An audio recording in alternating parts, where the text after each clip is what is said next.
apreciar el gusto de los acompañantes que tenemos el día de hoy. Primero que nada nos acompaña la licenciada Jade. Buenas tardes. Además de la investigadora María Fernanda. Buenas tardes. Y el doctor Daniel. Buenas tardes.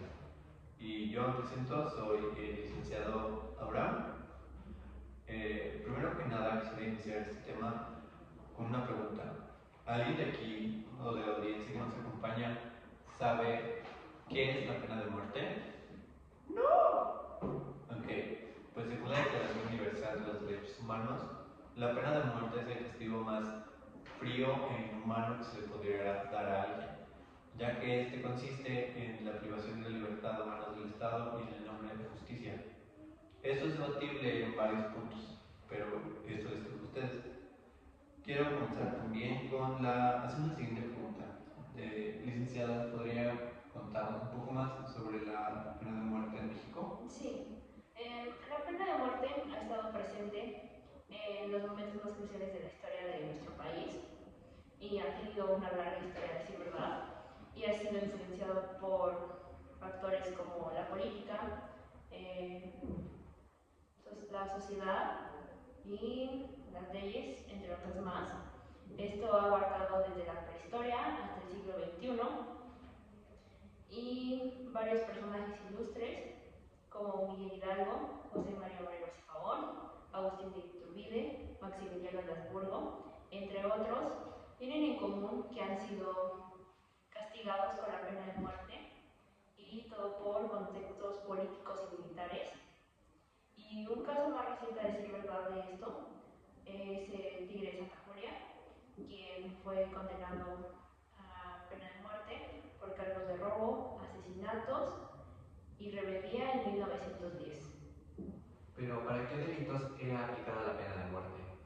Para delitos como traición y espionaje que atentaban contra la seguridad del Estado, así como delitos como homicidio y asesinato calificado que atentaban contra la vida e integridad, eran castigados con la pena de muerte según el artículo 137, 138 y 139 del Código Penal Federal.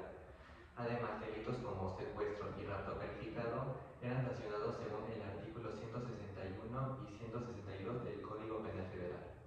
Al igual como delitos como tráfico de drogas y narcomenudeo, según los artículos 194 y 195 del Código Penal Federal, eran castigados con la pena de muerte. Y según los artículos 139 y 140 del Código Penal, los delitos de terrorismo y sabotaje que iban contra la seguridad pública también eran castigados con la pena de muerte. Investigadora, quisiera que nos pudiera contar un poco más sobre la pena de muerte. Sí, claro. Actualmente en nuestro país la pena de muerte ya no está permitida, ya no se usa esa sanción para los delitos penales.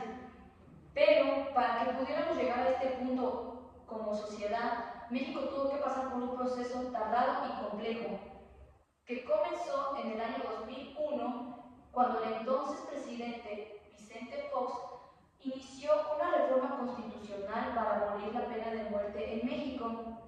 Pero no fue sino hasta el año 2005 cuando el Congreso de la Unión la aprobó y en 21 de junio de ese mismo año el Diario Oficial de la Federación promulgó la iniciativa para poder abolir en nuestro país.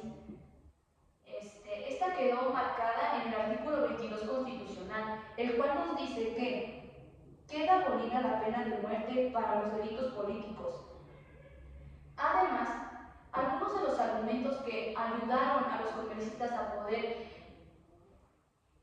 aceptar la propuesta de abolir la pena fueron la correlación retributiva entre el delito y la mortal refutación, donde dicha argumentación reposa en el dilema de no volver al ojo por ojo y diente por diente, basándose en lo dicho por la ONU en 1982, donde nos afirma que el derecho a la vida es supremo y no se debe permitir ninguna supresión, ni siquiera en momentos excepcionales.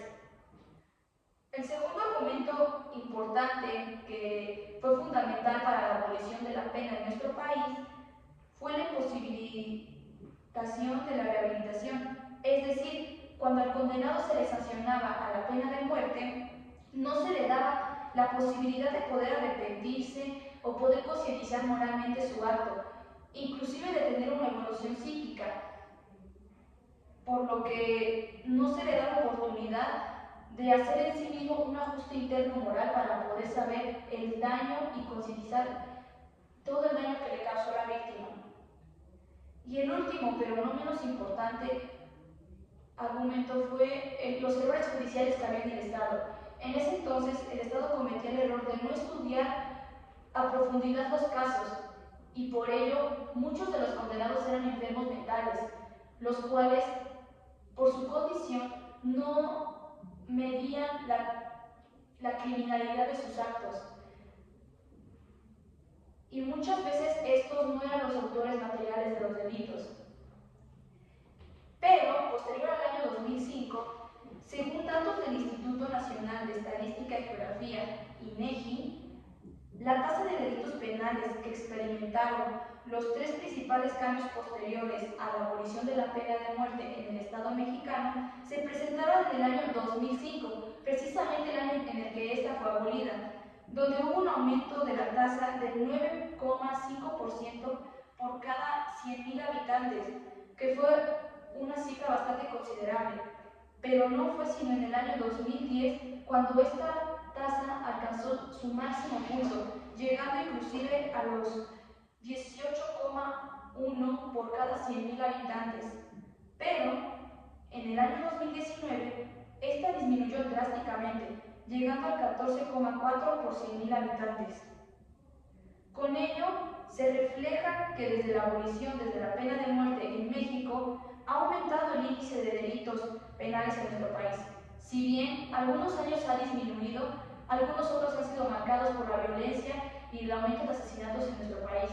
Así que esto se lo dejo al público de reflexionar si a lo mejor el Estado mexicano hizo bien en abolir la pena en nuestro país.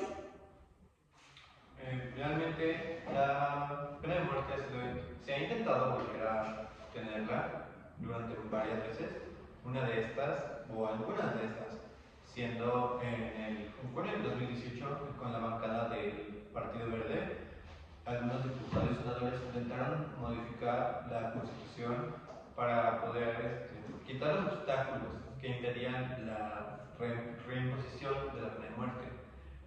Asimismo, en el mismo mes y en el mismo año, un diputado del PRI, conocido como Jesús Gilberto Rodríguez Garza, presentó una iniciativa para reformar el artículo 22 con la finalidad de imponer una pena de mutilación y la pena de muerte.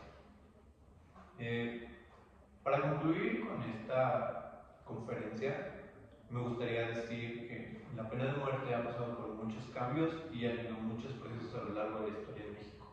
Y no solo en México, sino en el mundo. Pero esta siempre ha sido una iniciativa, un tema, y nos gustaría invitar a nuestro público a reflexionar sobre esto.